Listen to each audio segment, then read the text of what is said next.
Alright, I'm gonna do a quick shift video before my wife gets back. Cause right now she's out the house. I like to do videos when she's not here. So I'm gonna do this quick video before she gets back. Now, for starters, because of what's going on in society right now, I do not, what's the word I want to use? I am not for the shooting of cops or the shooting of government agents, alright? So I'm just, because there's a lot of social stuff going on right now, and I'm not about shooting cops or government agents. And I know some people probably like, oh wow, he's just saying that because he's trying to kiss ass. But it just doesn't make sense. Shooting cops doesn't make sense. I'm not for it, and so I'm not that. So just to put that out there. Now, when I watch shift videos, I want to think about realistic shift situations, because you know I have a job, other people have jobs. I know people who are really into the shift thing. They go into a hard, and they have all this food, and they have all these bullets, and they have all this, and they have all that. But not everybody, in my opinion, not everybody can devote that much time to for preparing for a shift. So hopefully you give me my board, and I have realistic shift scenarios. Because sometimes you have to sit down and think about, okay, let's be realistic. For example, my everyday carry gun is a little 5-shot 38 special, Smith & Wesson. And I have a friend who carries a Glock 40, not a 40 caliber Glock, but a Glock 40, which is the 10 millimeter Glock, because he thinks he needs a powerful 10 millimeter round with, I don't know, with 14, 15 shots. I don't know how many rounds are in the Glock 40, that's the 10 millimeter, but I think realistically, when it comes to personal defense, when somebody tries to rob you, they're going to come right up on you, and you need situational awareness. And for start, whatever gun you carry for your everyday carry, you have to have situational awareness, because you be carrying a big old gun and somebody sneaks up on you and sticks you up, then you can't get your gun, he takes your gun. So you have to have situational awareness, know your surroundings, be aware of your surroundings no matter what kind of weapon you carry. But anyway, getting back to my point, if somebody's going to rob you, most likely they're going to come up to you and try to rob you.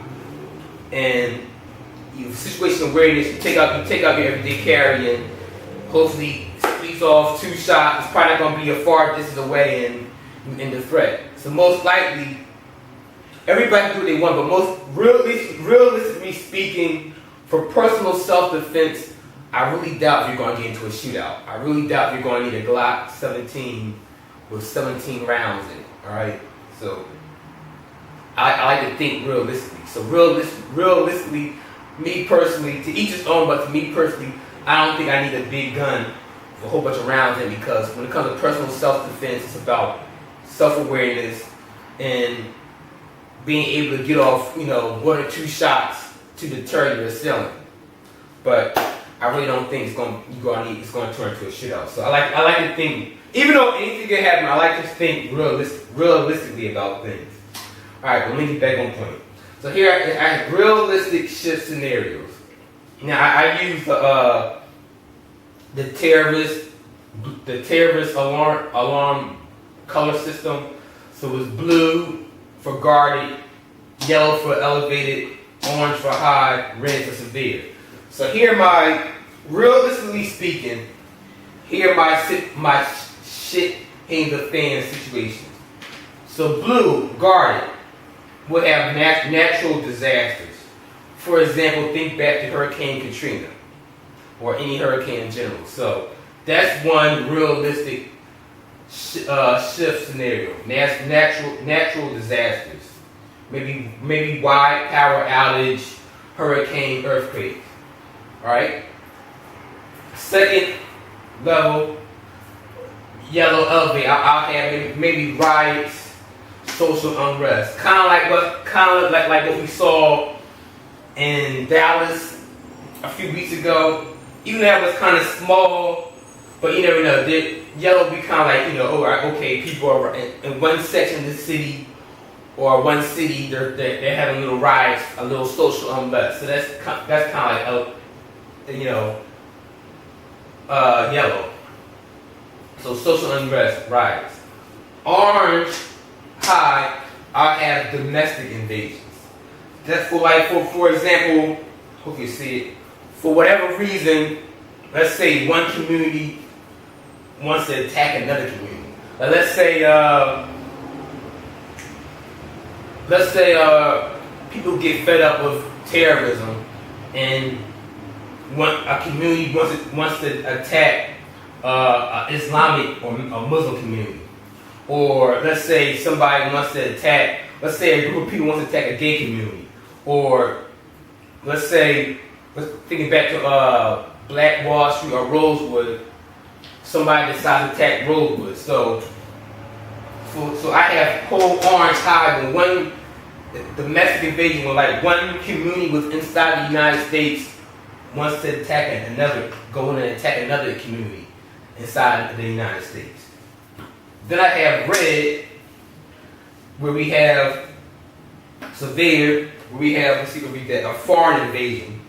Right now, I think World War III might be, I don't want to sound crazy, but I think the world is preparing for war because China is making a lot of moves. China is making a lot of moves into Africa, and in Africa you have a lot of land, you have a lot of resources. So China is like gaining a stronghold of Africa. Then you have Russia helping Iran out.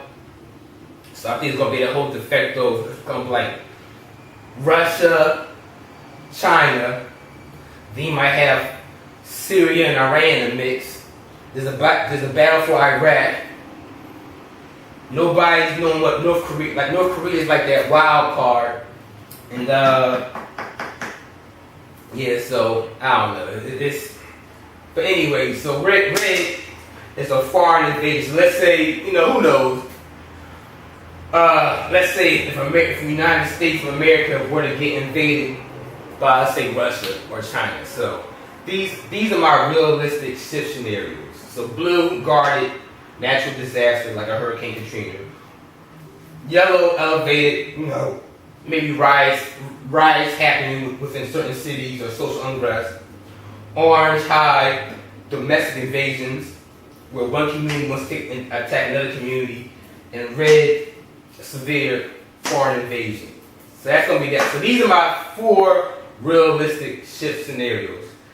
I'm going to do another video, but I'm going to go into a little bit deeper with each situation and tell you what you might have to do to prepare to protect yourself. So, in my opinion, realistically speaking, when it comes to shift, it's going to be one of these 4 things. Realistically, natural disaster, protecting yourself within a natural disaster, protecting yourself from riots, social unrest, and protecting yourself from an internal domestic invasion, and protecting yourself from a foreign invasion. Alright, so